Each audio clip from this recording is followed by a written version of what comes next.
De la politique à la circulation, l'actualité nous emmène maintenant sur les routes où le gouvernement veut frapper fort contre les barrages routiers illégaux. Et pour cause, généralement, source de ralentissement et de raquettes des barrages routiers illégaux seront bientôt un vieux souvenir. L'État, par l'entremise de l'Office de la fluidité des transports, passe à la vitesse supérieure dans la lutte contre ce fléau. Réuni ce lundi 25 août à Abidjan, le responsable de cette institution a animé une conférence de presse au cours de laquelle il a présenté un plan d'action musclé pour libérer les routes ivoiriennes de ces obstacles. Le récit de Karel Dablé et Aimé Baudier.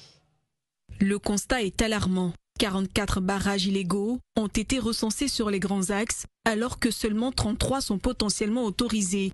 Ces barrages ralentissent la circulation, alourdissent les coûts logistiques et freinent l'acheminement des marchandises, impactant négativement les activités économiques, notamment les ports et les zones industrielles. Pour y remédier, l'Office de la fluidité des transports, l'OFT, déploie plusieurs actions dynamiques. Installation de panneaux de signalisation, sensibilisation des usagers, coopération renforcée avec les préfets et les unités anticorruption. Des brigades spéciales seront déployées pour lever immédiatement tout barrage illégal constaté, libérant ainsi rapidement les routes et restaurant la fluidité du transport dans le pays.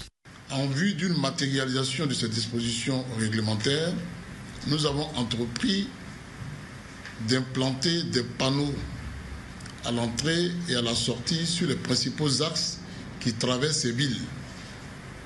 C'est une dimension de notre activité que nous jugeons importante parce que nous nous inscrivons dans une démarche d'information, de sensibilisation et de communication, non seulement des populations, mais aussi et surtout à l'intention des usagers de la route et de nos partenaires que sont les forces de l'ordre. Au-delà de la sécurité, la lutte contre les barrages illégaux revêt un enjeu économique vital. En fluidifiant le transport, elle accélère les échanges commerciaux et renforce la compétitivité de l'économie ivoirienne.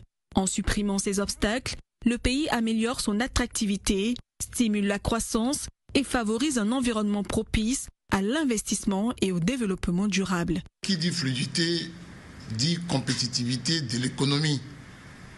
Plus l'accélération des échanges au niveau des marchandises, au niveau des personnes, au niveau des services, est mieux appréciée, est mieux réalisée, mieux l'économie se porte, mieux le bien-être des populations est amélioré.